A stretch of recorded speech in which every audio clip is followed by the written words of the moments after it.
Well, good evening, everyone, and thank you for joining us for this another Waterway webinar.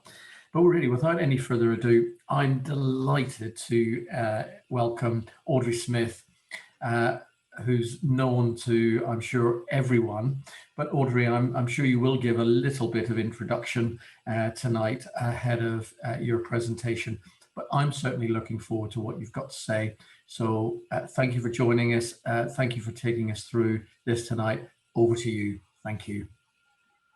Thank you very much, Paul. Good evening, everybody. I hope you're not expecting something very technical, because this is really how one family came to be in the right place at the right time to get involved in these three campaigns. So it's a very personal story. And I'd like to set the scene first with telling you a little bit about us. The Smith family started boating in September 1966, and our first boat, a 22-foot teal cruiser, was launched at the top of Five Rise Locks a couple of weeks after our daughter Gillian was born. That summer, we cruised happily from Bingley to the top of Wigan Flight and back. We spent many weekends on outings with the local boat club. And believe it or not, we had no knowledge at all of the IWA. We were completely unaware that that year, the Leeds and Liverpool Canal was threatened with closure. The following year, we cruised to Llangollen. And on the way there, of course, we cruised past the Anderton Boat Lift for the very first time. And we saw a pair of working boats, heavily laden, coming out of the lift and heading south as we approached. And you know, we simply took it for granted, because on our waterway, the Leeds-Liverpool, there was regular commercial coal-carrying traffic at that time. A year later still, in 1968, unbeknown to us, the Government Transport Act removed the right of navigation, and the nationalised waterways were split into three categories: commercial, cruising, and remainder. And that will be important later. The government of the day also created IWAC, the Inland Waterways Amenity Advisory Council, to advise them on all things relating to the amenity use of waterways. And 1970 saw us cruising the waterways of West Yorkshire, and we happened upon an IWA campaign event in Apsley Basin, Huddersfield, which was organised by the West Riding branch. And yes, we joined. And look where that got us. So in 1970, this gives you an idea of the state of the system. You will see that only one of the three Transpennine canals is open. But while we were campaigning in Yorkshire, on the other side of the Pennines, the association's northwest branch was campaigning vigorously for the retention of the Rochdale 9 locks in central Manchester and the ultimate restoration of the Anderton Canal, to which the association had committed £10,000, which was a lot of money then, and unlimited voluntary labour. We actually went over that year and joined in one day with the dig there. Our two boys were thrilled with these monorails and mud, and Gillian, I recall, being delighted that a lovely Wergy person let her turn the handle on the T-urn. It was at this point that we sold our boat. It really was getting too crowded with 2 adults, 3 children and a dog, but we stayed active with the West Riding branch. As I say, you'll see that there's only the Leeds and Liverpool, with both the Rochdale and the Huddersfield derelict on there. The Manchester Ship Canal, which we're also going to talk about this evening, isn't shown because, of course, it was viewed purely as a commercial waterway in those days. The summer of 1973 saw us launch our new boat, a 32-foot Crichton, which would sleep 6 comfortably. And she was launched at Elland so that we could take her to the West Riding Branch campaign rally at Sowerby Bridge. Now, Sowerby Bridge sits at the junction of the Calder and Hebble and the Rochdale Canals. The latter had been abandoned in 1952, though there were isolated stretches in water. I think Ken Goodwin, the National Chairman, used to refer to them as municipal duck ponds. Well, there were plenty of them. The towpath was walkable, and we discovered that many of the smaller bridges had been dropped, so navigation was a challenge. But our campaigning days had begun. And later that year, in the school holidays, we moved from West Yorkshire to the Ribble Valley in Lancashire. And it didn't really change many things. We just made new friends, joined a new branch of IWA, and started campaigning with a different group of people. So let's move to campaign 1, the Anderton Boat Lift, now a scheduled ancient monument. When it was completed in 1875, the lift was described as graceful in appearance, simple in use, and above all, efficient. Isn't that a lovely tribute? It was hailed as a marvel of the era. It was the first such lift in the world, and it was a magnificent example of the Victorian mastery of cast iron and hydraulics. It was modified in 1908 with the A-frames and pulleys that you can see on this pass. And we first used it in May 1975. I don't know if you can read the amount, I'm sure you can, but we paid the princely sum of £5.40 for a return trip. And that was quite a sum those days. The lift's purpose was to link the Trent and Mersey Canal to the River Weaver some 50 feet below. And with the demise of commercial carrying and the growth of recreational cruising, the boaters on the River Weaver were increasingly able to use the lift in order to gain access to the national cruising network. But during the 80s, there were a series of mishaps. And in the autumn of 1983, British Waterways announced that the lift was to be taken out of service. Now, the generation of campaigners at that time were quite horrified. After all, they were all about using the canals, not losing them. And so it's hardly surprising that there was both widespread anger and dissatisfaction. And partners came together to organise their protest. The Trent and Mersey Canal Society were first off the block with a strong local campaign. Over the years, they were ably supported by the local IWA branches, by boat clubs, local and district councils, by the local MP, Martin Bell, the man in the white suit. The Society raised and donated some £11,000 to that restoration over a 20-year period. One of their initiatives was a petition, and this was taken by boat and delivered to Downing Street.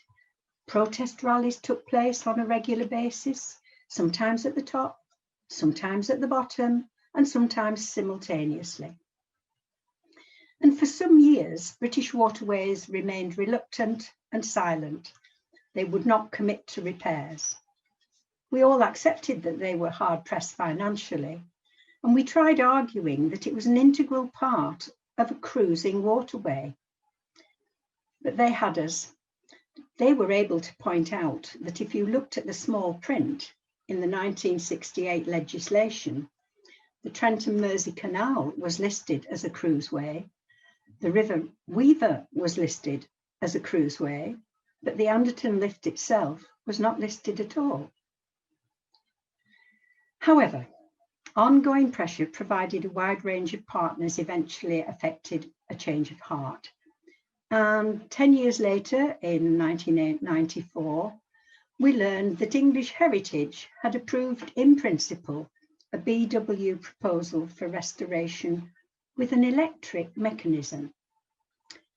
There was some concern, things went quiet, nothing happened.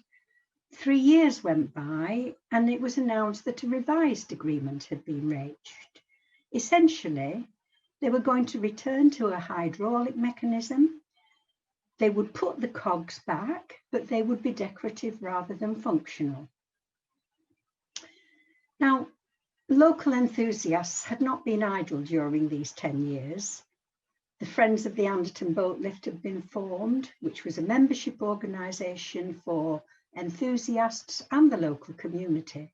It was a way of reminding both British Waterways and government that both communities and enthusiasts wanted the lift restored.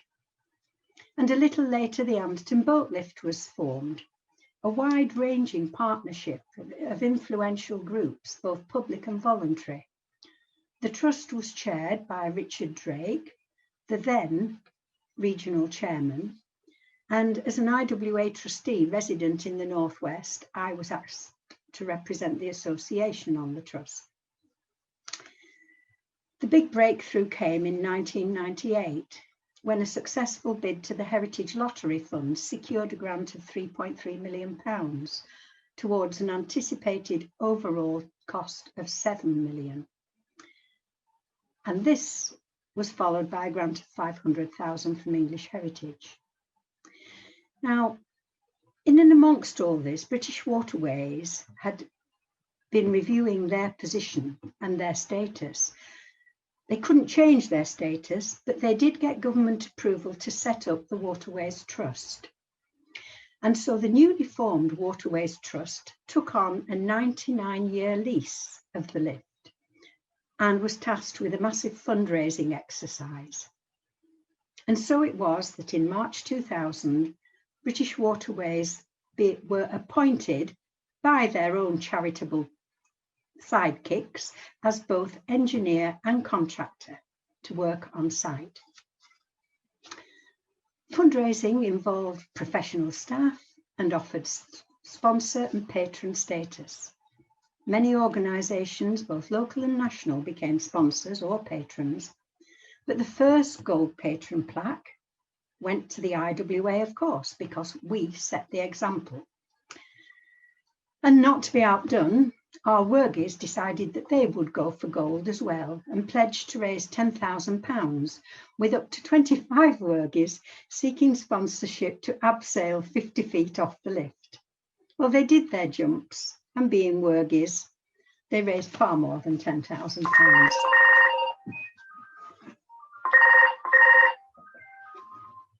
At last, we got the lift opened on the 27th of March, I beg your pardon, 2002. But that was only the lift. It took another 13 months before His Royal Highness the Prince of Wales officially opened the boat lift and the Operations Cum Visitor Centre. I was a guest on both days, and it was quite emotional to see the lift back in business again. We'd travelled on it in 1975, we'd seen it closed in 83, and we'd cruised past it many times, seen it dismantled, with its cogs lay rusting and idle in long grass scattered about the site over many years. But those years of campaigning by very many individuals and groups had been worth it after all. So let's move on to the Manchester Ship Canal, and you might wonder why I chose this one. You'll find out in due course. The Ship Canal opened to commercial traffic in January 1894, having taken 7 years to build. Cost even then was £15.5 million. It was formally opened by Queen Victoria in May of that year, and as you can see, its dimensions are quite something. It's 36 miles long from Eastham to Salford. It's 120 feet wide, and the depth of water in the canal is normally around 30 feet. It was bridged 19 times, and of these bridges, 9 are swing bridges, and one of those, of course, is the famous Spartan swing aqueduct. There are 5 sets of locks along its length, maximum vessel dimensions being 600 feet by 65, and a rise in each set of locks of around 15 feet. As well as the actual canal itself, there were numerous docks in Salford and Manchester, covering an area of many square miles. One interesting thing is how you can access the ship canal in a variety of ways. And I think we've done most of these, though I wasn't necessarily on board. You can start in Liverpool and cross the River Mersey and come in through Eastham Dock, which Muffin number 3 has done, but without me there. You can come down the Shropshire Union Canal to Ellesmere Port. You can just cruise straight down the Weaver from the bottom of the Anderton Lift. Or you can start in Manchester and go in the other direction using the Bridgewater Canal and the River Irwell. And one day, when the Flight of Locks at Runcorn is restored, you'll be able to access it from the Runcorn arm of the Bridgewater Canal as well. Now, during the 70s and the 80s, in our early boating years, the Manchester Ship Canal Company were more than reluctant to allow craft of our type on their waterways. Very grudgingly allowed you a licence, but you had to have a full out of the water survey, and the insurance requirements were very high. But 1988, IWA's National Rally was scheduled to be held in central Manchester. And the boaters on the River Weaver grumbled that with the Anderton Boat Lift closed, the only way they'd be able to get to the IWA's National would be by making individual bookings with the Ship Canal Company, and that was going to be a real hassle, expensive and challenging, time-consuming and messy. So Chester Branch took up the challenge, and Richard Drake offered to organise campaign cruises to and from the rally if he could get agreement. Over many months, he negotiated with the Manchester Ship Canal Company's harbour master and eventually gained agreement to 2 convoys, one upstream before the National and one in the opposite direction after. He also gained a concessionary rate for those attending the rally. We all still had to have our out of the water surveys though.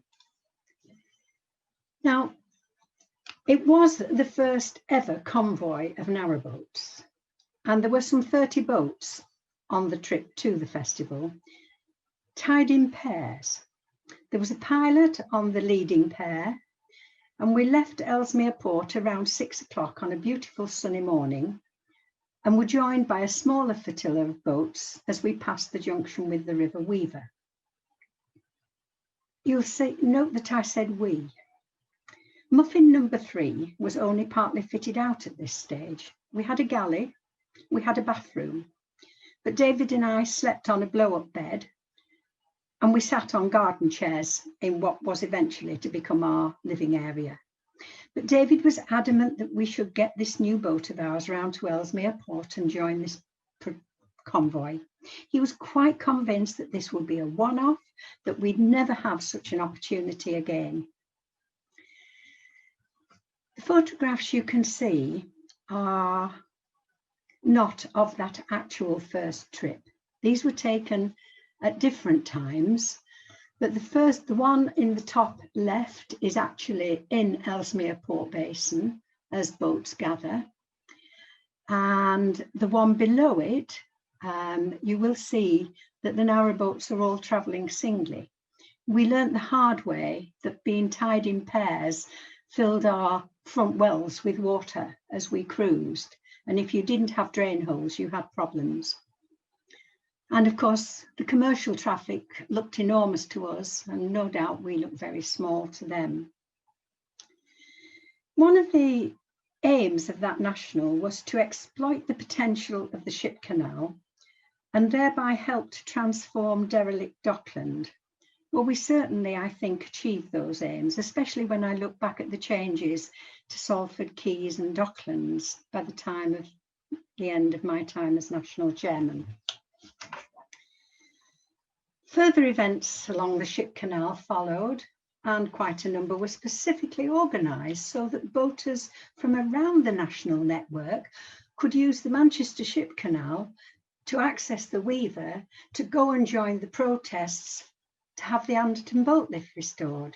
So these two things, the structure linking them Trent and Mersey to the Weaver and the Manchester Ship Canal, do have a direct connection. Now, some years later, the Northwest region in the IWA decided to organise a Castlefield International Waterways Festival. We had 500 boats at that event in the centre of Manchester, and the aims were to celebrate the public sector investment in Castlefield and adjoining areas, to encourage the improvement of all the waterways in central Manchester and access to them either by foot or by boat, to draw attention to and support all restoration schemes in the Northwest, and I think we had 9 at that time, to support Manchester's bid to host the Olympic Games in 2000. We didn't actually get that last one, but there was a positive and a very unexpected outcome for the IWA from this event. The Manchester Ship Canal Company actually asked the IWA to organise a rally of boats in Salford Quays in June 1994 to help in the celebrations of their centenary. Our Northwest Region team pulled together to do just that, and some 200 boats gathered in a transformed Salford Quays that Queen Victoria and her contemporaries would never have recognised. So, now to the third of our subjects for this evening, the Rochdale Canal, which is really where our campaigning days began, way over in Sowerby Bridge on your top right of this map. As I said earlier, the Northwest branch of IWA were busy in Manchester, and you can see a small section just above the word Manchester in water. Now that's the Rochdale 9 locks. They were part of all those campaigning in the 70s to preserve or reopen the Cheshire Ring.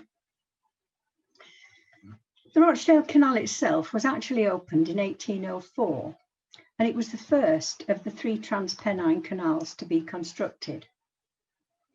It's often talked of as the Everest of canals, and with good reason, because it's 32 miles long, it has 92 broad locks, full length, so 14 foot wide and 70 foot long. It's crossed by over 100 bridges. The books say that it has 8 reservoirs, and the top pound is some 600 feet above sea level. The other 2 Transpennine canals had tunnels. The Rochdale Canal wasn't nationalised in 1947, when most of the canals were, but it was legally abandoned, as I said earlier, by the Rochdale Canal Company in 1952, with the exception of the Rochdale 9 in central Manchester.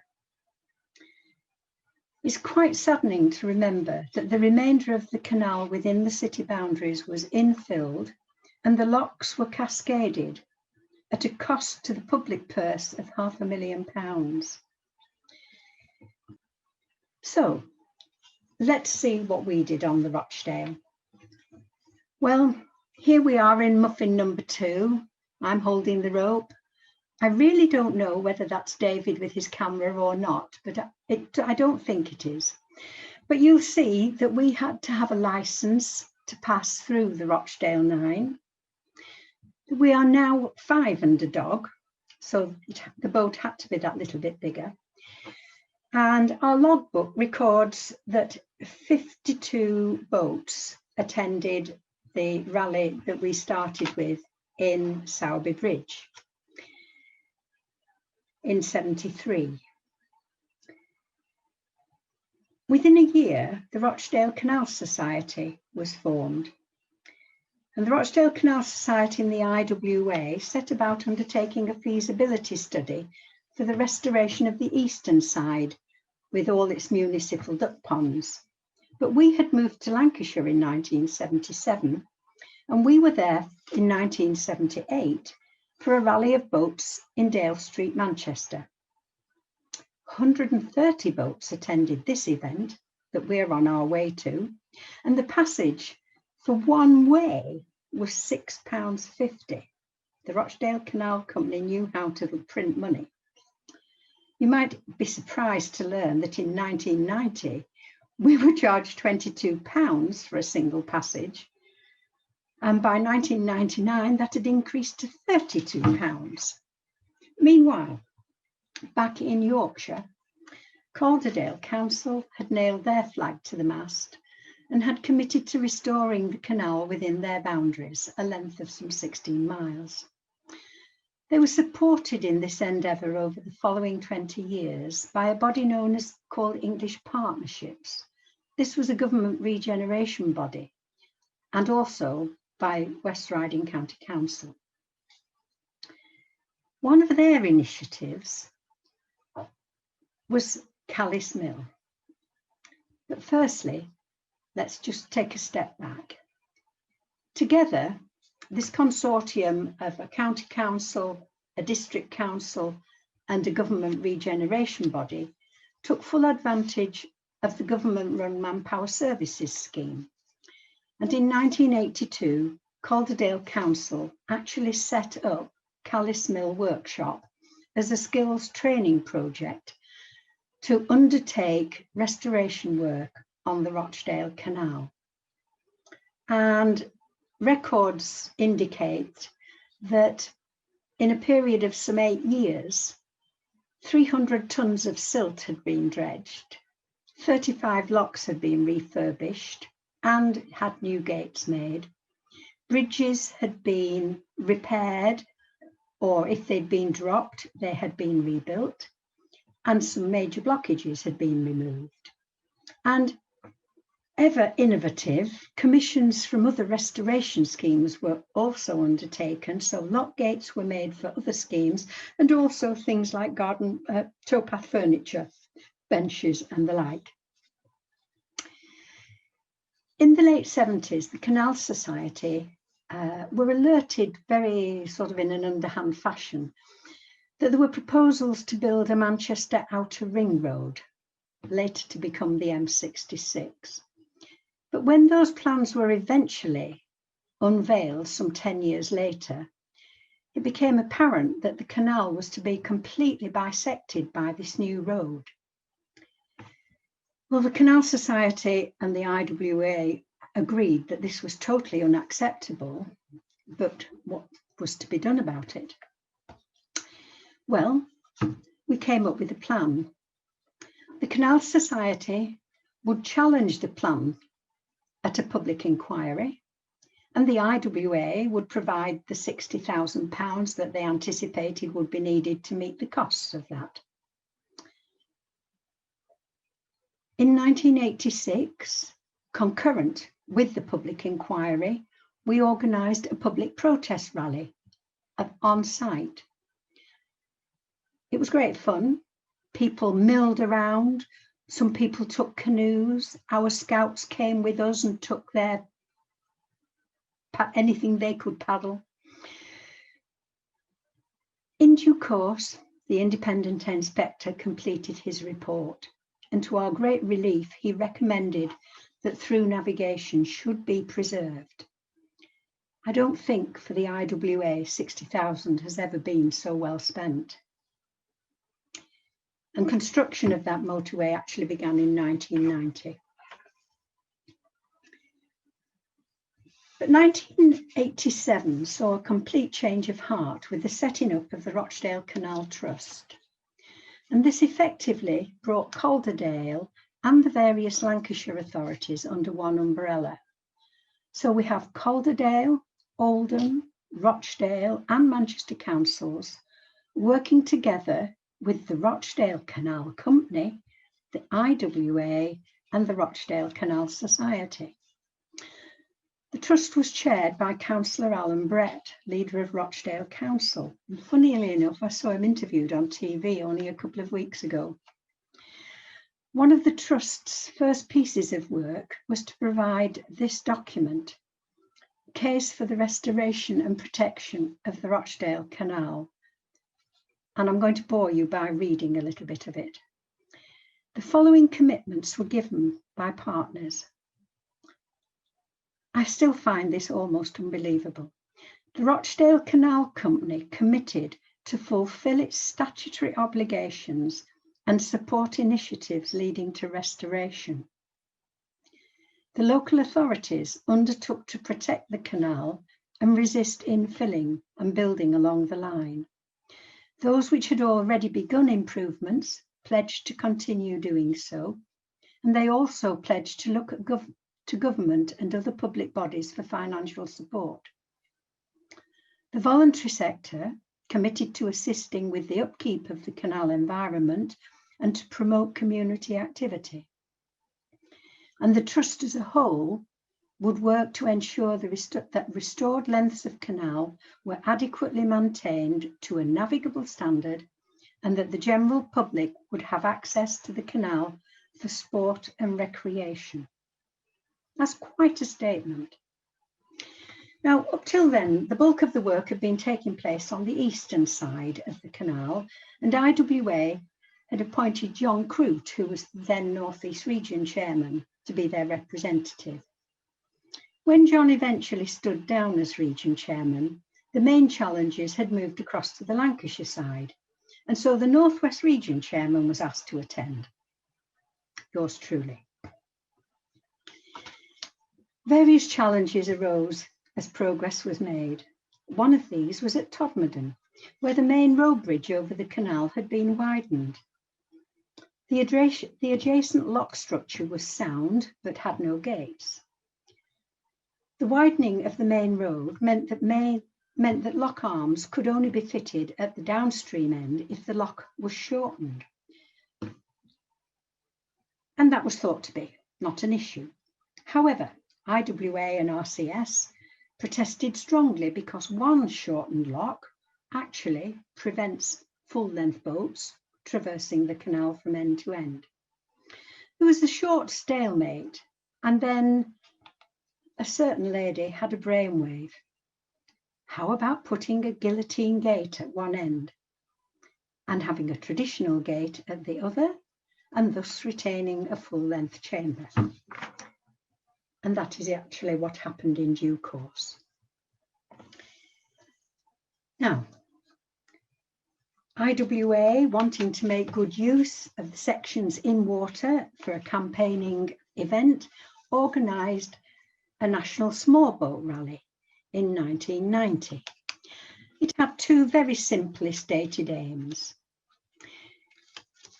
We wanted to find funding to provide a connection to the national network at Sowerby Bridge, i.e. the eastern end, and we wanted to complete restoration on the Lancashire side to enable access to the national network in Manchester. And by the time that this rally took place, 45 locks along the canal had been restored and had new gates fitted. There had been 7 new road bridges created, 16 miles of channel had been cleaned and repaired, 13 in West Yorkshire and 3 in Lancashire. And we'd had funding from Europe, government agencies, local authorities, businesses and sponsors. So things were looking up. The big challenge at Sowerby Bridge was the area known as Chewell Lane.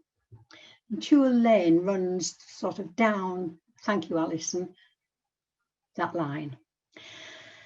The big new dual carriageway was needed there to bypass the town. 6 years. Sorry, let me just talk to this map a little bit. You can see the line of the canal coming in top right here.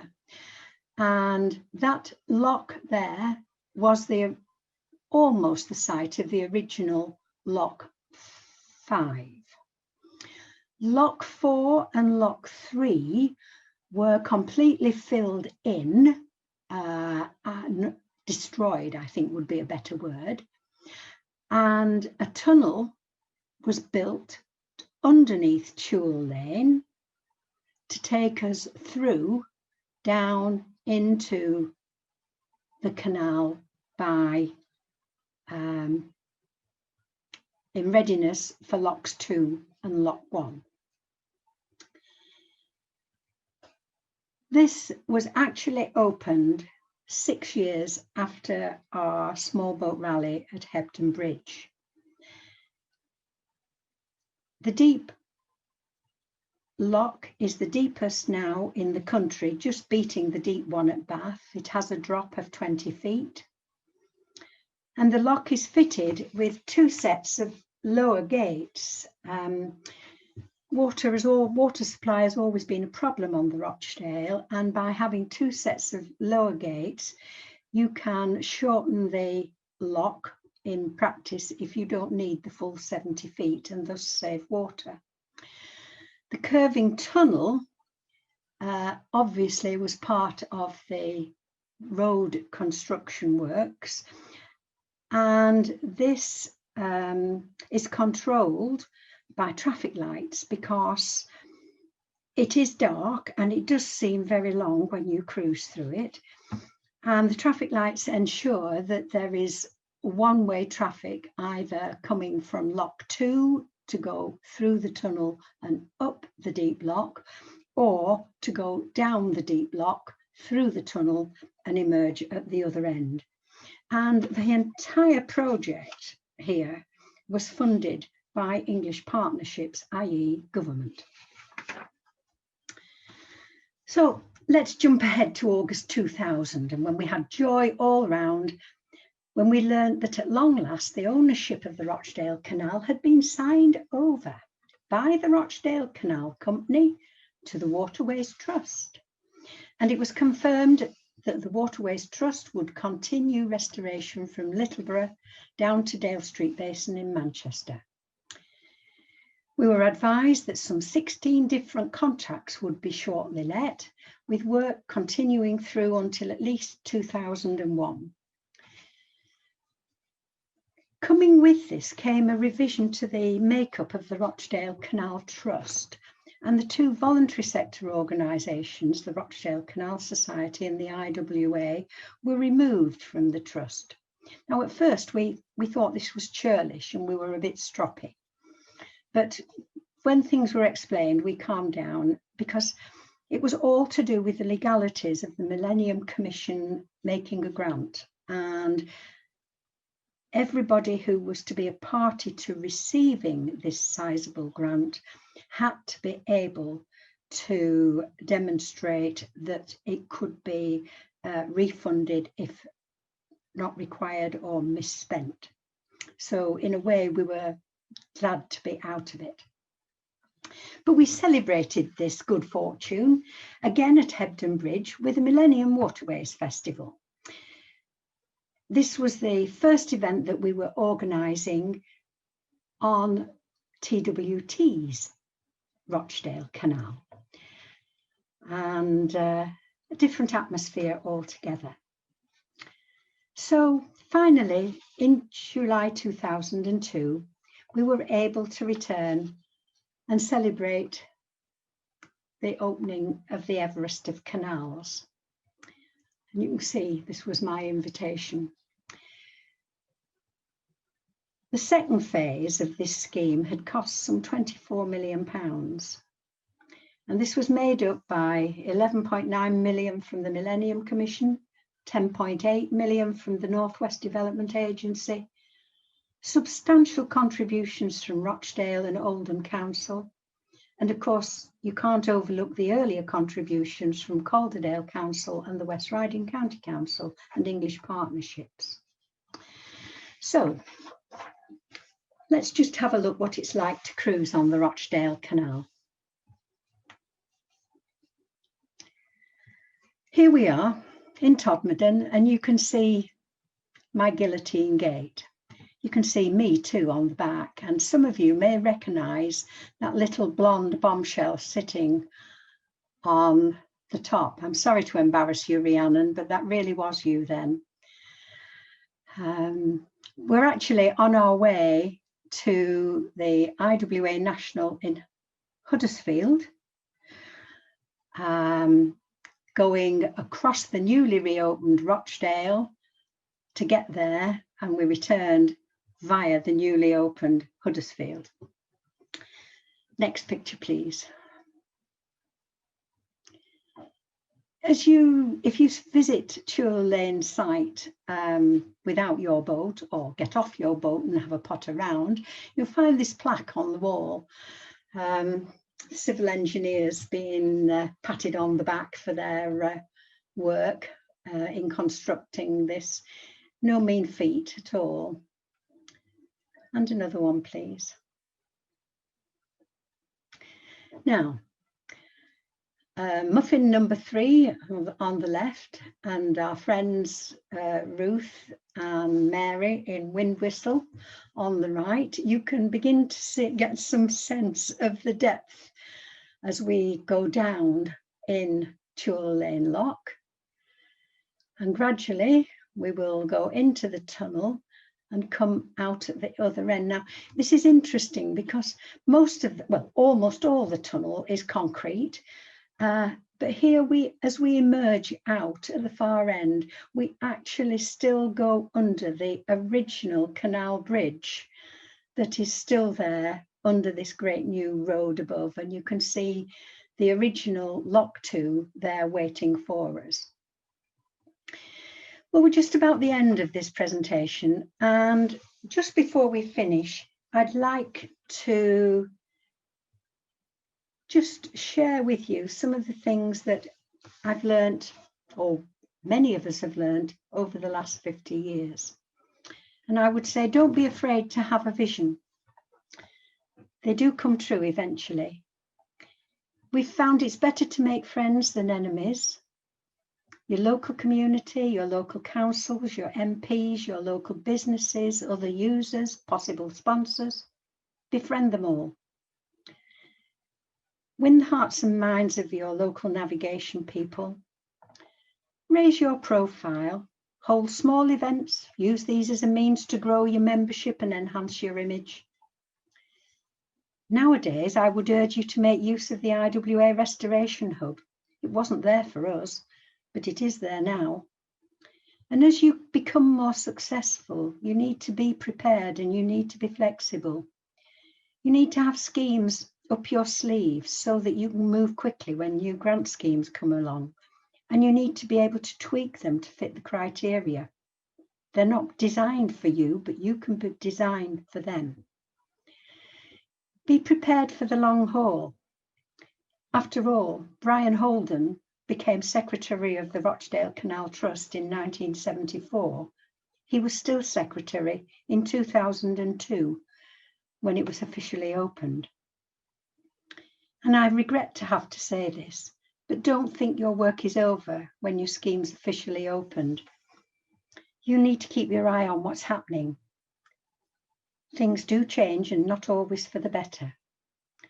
Only last week, we learnt that the Anderton Boat Lift is again a cause for concern, and it's likely to be closed for 12 to 18 months, probably 18 months at least. I asked about this and I was told I could share this information. They haven't decided when it will close. We know that it's closing because the controls and the electronics need upgrading. The main ram, which is ceramic, needs refurbishing and replacing, and the whole structure needs externally painting. They anticipate a cost of 5 or 6 million. We only asked for 7 to put it right 20 years ago.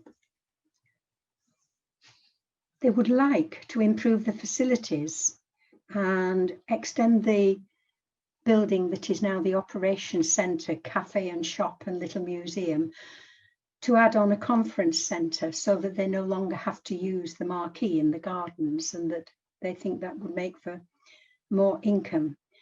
But never in my lifetime did I imagine that we would lose the Anderton Boat Lift, and having got it back, I didn't expect us to be threatened with losing it again. So the only good thing is they are planning to do it. So thank you very much for listening.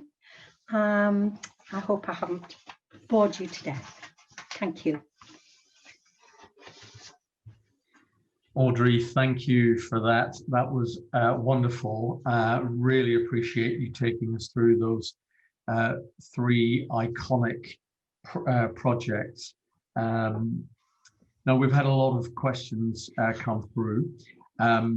Your last comments regarding the Anderton Boat Lift have perhaps not quite answered, but I think you've touched on the fact that Anderton Boat Lift will be closing. So we've had a couple of questions about that. What are your particular thoughts of it, on it, and how long is it likely to be? So I think we've pretty much answered those questions. I think you make a really good point there. We need to make sure that these works happen, but that they happen as quickly as possible and with the least possible interference to navigation. And I guess always at these sort of times, there's the risk that costs increase or something untoward happens, and then it puts the whole thing under risk. So I think we need to make sure that we're constantly looking for any creep on the what might happen. But there's no suspicion for that at the moment, but we'll keep an eye on that. So I'm just going to raise a couple of the questions that have been answered. I'm conscious we've only got about 10 minutes, so we won't be able to perhaps answer everything. But there's a question about leisure craft. What are the conditions of leisure craft entering the Manchester Ship Canal now? And can they proceed to Salford Quays? Do you know the current requirements on that, or is that one of these questions we should try and get a follow-up answer on? Well, it might be worth checking, but to the best of my knowledge, the requirements are very much the same. You do have to have an out of the water survey, because the issue is not what happens to you if you sink. They don't really mind about that. It's what carnage you cause to their traffic. So a boat safety certificate is not acceptable. It is the state of your hull that is important to them. I'm not aware of the current charges, but yes, Salford Quays is accessible. Now, originally we went up through three Hume locks, but those have long gone, and there's the Pomona locks to be used instead. But you can go into Salford Quays, yes. Great. And I know that we've got folks from our Manchester branch on the call tonight. So if you have any comments about any of that and you want to comment in the chat, then please feel free to add anything to what Audrey has just said. So a great question here, because you gave really quite a strong rallying call at the end of your presentation.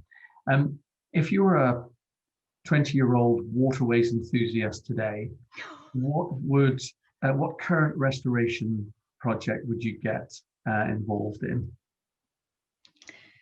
Well, I love them all, but I was born in Lancaster. My maiden name was Lancaster, and I would like to see the northern reaches of the Lancaster Canal back to Kendal. So if I was 20 and fit, I'd probably be out there digging now. Well, I think that's a good one to pick. I certainly spoke at the Lancashire and Cumbria branch meeting just a couple of weeks ago, and I had the privilege of speaking at the Lancaster Canal Trust meeting last week, and there's great enthusiasm there. And actually, again, picking up on one of your points at the end, get close to the people around that are going to influence your ability to restore. And I know that there's a local landowner there that's giving the land over to the Lancaster Canal Trust. And I think yes, that's we have.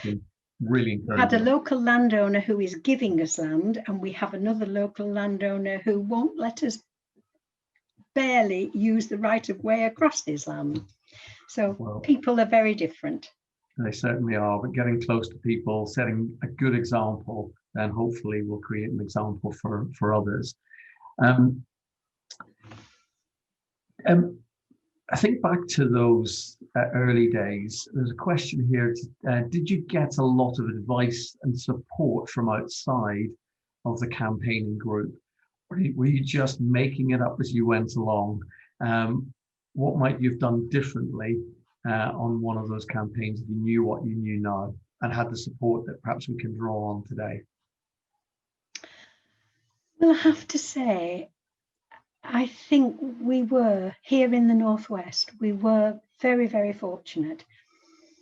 Everything we did that affected British waterways, in our early years here, we had a wonderful engineer, John, oh dear Lord. Well, anyway, we had a wonderful British Waterways engineer whose heart was very much behind what we were trying to achieve. And certainly in my more influential years as National Chairman, I was blessed with Bernard Henderson as the Chairman of British Waterways and David Fletcher as their Chief Executive. And Neil and I could have access to them whenever we wanted it.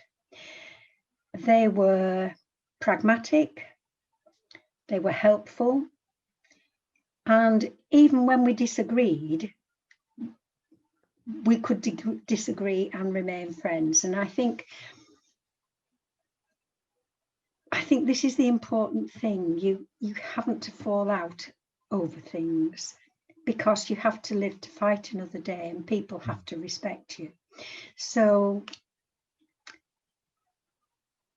not everybody perhaps had quite such an easy time as I did, but perhaps that's the advantage of being a lady and being able to give men a hug.